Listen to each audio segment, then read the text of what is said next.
విశ్వవిఖ్యాత నట సార్వభౌమ నందమూరి తారక రామారావు గారి గురించి ఎన్నో విషయాలు మాట్లాడుకుంటూ వచ్చాము.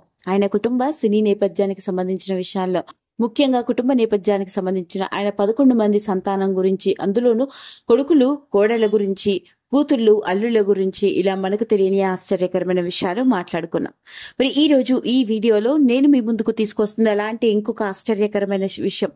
నందమూరి తారక రామారావు గారికి అతి సన్నిహితంగా మెలిగిన ఆయన రెండవ కూతురు రాజకీయాల్లో రాణిస్తూ ప్రస్తుతానికి ఆంధ్రప్రదేశ్ బీజేపీ పార్టీ లీడర్ గా వ్యవహరిస్తున్న దగ్గుపాటి పురంధేశ్వరి గారి గురించి కూడా మాట్లాడుకున్నాం. మరి ఈ రోజు ఈ వీడియోలో సరిగ్గా దగ్గుపాటి పురంధేశ్వరి గారి వ్యక్తిగత జీవితానికి సంబంధించిన విషయాల్లో ఆవిడ పెళ్లి చేసుకున్న భర్త డాక్టర్ మరియు రాజకీయవేత్త అయిన దగ్గుపాటి వెంకటేశ్వరరావు గారి గురించి మాత్రమే కాదు, దగ్గుపాటి వెంకటేశ్వరరావు గారి తండ్రి స్వయాన దగ్గుపాటి పురంధేశ్వరి గారి మామగారు అయిన కారంచేడు చెంచురామయ్య గారి గురించి మనం మాట్లాడుకుంటున్నాం.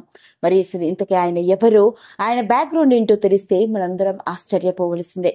ఇక ఆ వివరాల్లోకి గనక వెళ్ళినట్లయితే పురంధేశ్వరి మరియు దగ్గుపాటి వెంకటేశ్వరరావు గారిది పెద్దలకు తెరిచిన వివాహం. కాకపోతే దగ్గుపాటి పురంధేశ్వరి పెళ్లి జరగడం కంటే ముందే ఆమె పెద్ద అన్నయ్య మోహనకృష్ణ పెళ్లి జరగడం జరిగింది. పైగా మోహనకృష్ణని పెళ్లి చేసుకున్న అతని భార్య ఎవరో కాదు, స్వయాన దగ్గుపాటి వెంకటేశ్వరరావు గారి అక్కే.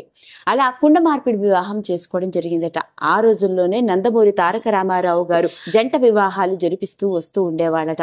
అలా దగ్గుపాటి పురంధేశ్వరి వెంకటేశ్వరరావు గారి పెళ్లి కంటే ముందు ఆయన పెద్ద కొడుకు అయిన మోహనకృష్ణ వెంకటేశ్వరరావు గారి అక్కని మోహనకృష్ణ పెళ్లి చేసుకోవడం, మోహనకృష్ణ గారి చెల్లెలు పురంధేశ్వరిని దగ్గుపాటి వెంకటేశ్వరరావు గారు చేసుకోవడం జరిగింది. అయితే పెళ్లి చేసుకునే సమయానికే దగ్గుపాటి వెంకటేశ్వరరావు గారి తండ్రి అయిన చెంచురామయ్య కారంచేడు గ్రామంలో ప్రఖ్యాత చెందిన వ్యక్తిగా గుర్తింపు, సర్పంచ్గా, అంతేకాకుండా అప్పట్లోనే ప్రముఖ రాజకీయవేత్తగా రాజకీయాల్లో చాలా చురుకుగా పాల్గొంటూ ఉండేవారట.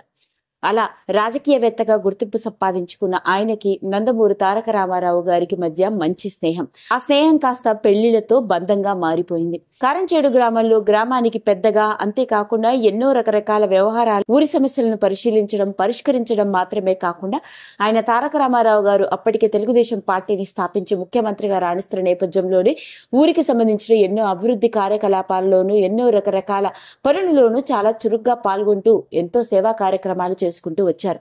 అంతేకాదు అక్కడి వృద్ధుల కోసం ఎన్నో వృద్ధ ఆశ్రమాలని, అంతేకాకుండా ప్రభుత్వ స్కూల్స్ మాత్రమే కాకుండా ఆయన పేరు మీద సొంతంగా కొన్ని స్కూల్స్ కూడా కట్టించడం జరిగింది. దాంతో పాటు ఆయన ఆ రోజుల్లోనే కారంచేడు మరియు ఆ చుట్టుపక్కల గ్రామాలకి పెద్దగా వ్యవహరించడం మాత్రమే కాకుండా అప్పటి పరిస్థితుల్లో ఆ గ్రామాల్లో ఏర్పడ్డ కొన్ని విభేదాలు, ముఖ్యంగా కుల వైషమ్య విభేదాలకు సంబంధించిన ఎన్నో రకరకాల సమస్యలకి ఆయన పరిష్కారం చూపుతూ గ్రామంలోని వాళ్ళందరూ కలిసిమెలిసిగా ఉండేట్టుగా ఎన్నో రకరకాల నిర్ణయాలు కూడా తీసుకున్నారట. మరి ఇలా ఓ గ్రామ పెద్దగా, మరో పక్కగా గ్రామ అభివృద్ధికి ఎన్నో రకరకాల కార్యక్రమాలు చేపడుతూ మరోపక్క తెలుగుదేశం పార్టీలో ఓ ప్రముఖ కీలకమైన పాత్ర పోషించిన వ్యక్తిగా రాణించిన ఆయన ఏం జరిగిందో తెలియదు కానీ ఆ రోజుల్లోనే ఆయన కొన్ని అవాంఛనీయ పరిస్థితుల మధ్య కాల్పులకు గురై అకస్మాత్తుగా కన్ను మూశాడు అంటూ వచ్చిన వార్త అప్పట్లో యావత్ ఆంధ్రప్రదేశ్ రాష్ట్రాన్ని అట్టుడికేలా చేసింది. ప్రముఖ వ్యక్తిగా గుర్తింపు సంపాదించుకున్న కారంచేడు దగ్గుపాటి చెంచురామయ్య గారు లేరు అన్న వార్త అప్పట్లో ప్రతి ఒక్కరిని పూర్తి దిగ్భ్రాంతికి గురి చేస్తే నందమూరి తారక రామారావు గారినైతే విషాదంలో ముంచివేసిన సంఘటన అని చెప్పాలి. పైగా ఆ సంఘటన దగ్గుపాటి వెంకటేశ్వరరావు గారిని, పురంధేశ్వరిని గారిని పూర్తి దిగ్భ్రాంతికి గురి చేసి విషాదంలో ముంచివేసిన సంఘటన. కుటుంబానికి పెద్దగా వ్యవహరించిన వెంకటేశ్వరరావు గారికి తీరని లోటు అని చెప్పాలి. అదండి అసలు సంగతి. అలా మొత్తానికి దగ్గుపాటి పురంధేశ్వరి గారు కేవలం రాజకీయ రంగ ప్రవేశం చేసింది తన తండ్రి ప్రభావం వల్ల మాత్రమే కాదు.